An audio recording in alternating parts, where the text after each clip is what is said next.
अस्सलामुअलैकुम, मैं हूं इरफान बशीर। 5 इंतहाई अहम खबरें आपके साथ शेयर करनी है। ईरान ने अमेरिका में तबाही मचा दी है जनाब।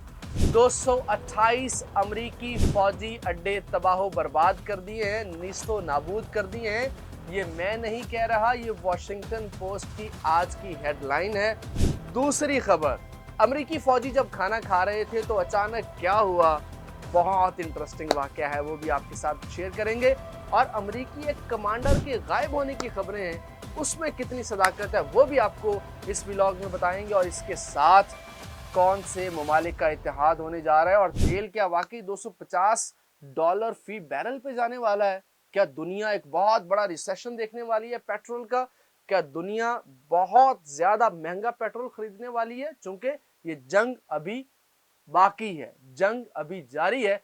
जो दोस्त इस व्लॉग में अभी जुड़े हमारे साथ, नए हैं इस चैनल पे, तो आपसे दरखास्त है चैनल को सब्सक्राइब कर लीजिए। जिन्होंने वीडियो को लाइक नहीं किया है तो प्लीज लाइक कर लीजिए। तो दोस्तों, सबसे पहली खबर, वॉशिंगटन पोस्ट ये कह रहा है कि अमेरिका ने अपनी तमाम तर तबाही छुपाई है।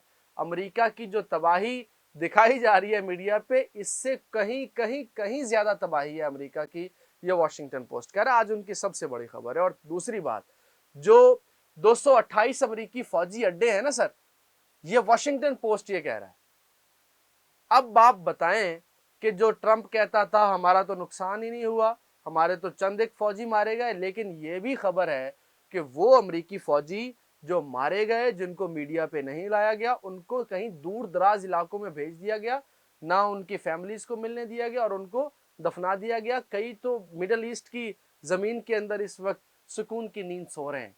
तो ईरान को तो बहुत पहले से मुबारकबाद दी जा रही है। कहते थे खामनाई जब शहीद होगा पूरा सिस्टम कोलैप्स कर जाएगा, लेकिन ऐसा नहीं हुआ। कहते थे कि जनाब उनके जो आईआरजीसी के जनरल हैं उसको शहीद करेंगे, पूरा सिस्टम कोलैप्स हो जाएगा, लेकिन ऐसा नहीं हुआ। कहते थे ईरान को हम चारों तरफ से घेर लेंगे, सिस्टम डाउन हो जाएगा, खत्म हो जाएगा, लेकिन ऐसा नहीं हुआ। कहते थे ईरान का हम वो खाक जजीरे के ऊपर तबाही करेंगे, ईरान की तवानाई खत्म हो जाएगी, लेकिन ऐसा नहीं हुआ। कहते थे ईरान को शट डाउन कर देंगे, उसका पूरे सिस्टम को, पूरा मुल्क अंधेरे में डूब जाएगा, हम जो मर्जी कार्रवाई करें, ऐसा नहीं हुआ। कहते थे जी ईरान के अंदर ट्रूप्स उतारेंगे, अपनी फौजें उतारेंगे और ईरान के ऊपर कब्जा कर लेंगे और वहां के कमांडर को गिरफ्तार करेंगे, वहां के लोगों को बगावत पे उकसाया। लेकिन क्या हुआ, ईरान आज भी स्ट्रेट ऑफ हॉर्मुज को कंट्रोल कर रहा है। तो आप बताइए ये जंग कौन जीता? आप बताइए इसमें शिकस्त किसकी है? आप बताइए ट्रंप जो बातें करते हैं उन पे किस हद तक अमल हुआ? आप बताइए कि ट्रंप का सिर्फ ट्वीट चलता है या जुबान चलती है?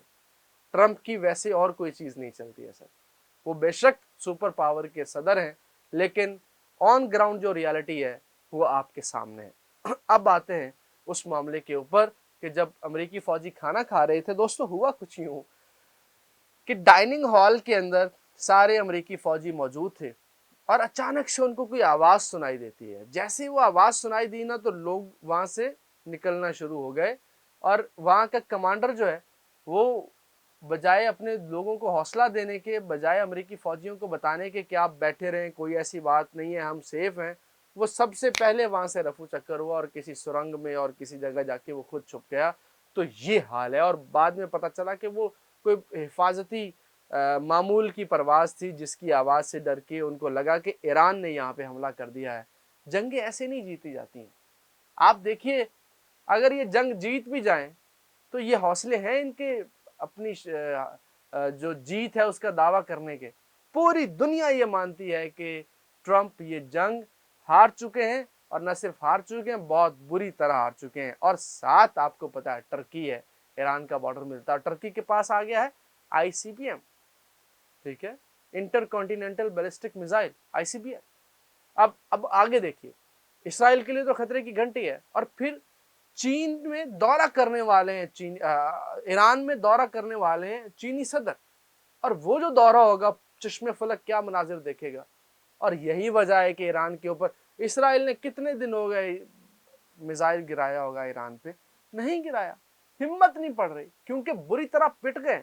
नेतन्याहू जो कि करप्ट तरीन आदमी है, उसकी ऑपोजिशन उसके खिलाफ क्या क्या बातें कर रही है, उसको तो पुलिस ने कई करप्शन केसेस में गिरफ्तार भी किया। तो बहुत शदीद वाली मुखालफत है नेतन्याहू की भी। लेकिन हम इस मामले पे रहते हैं। ईरान, देखिए दोस्तों, अब खित्ता चेंज हो चुका है।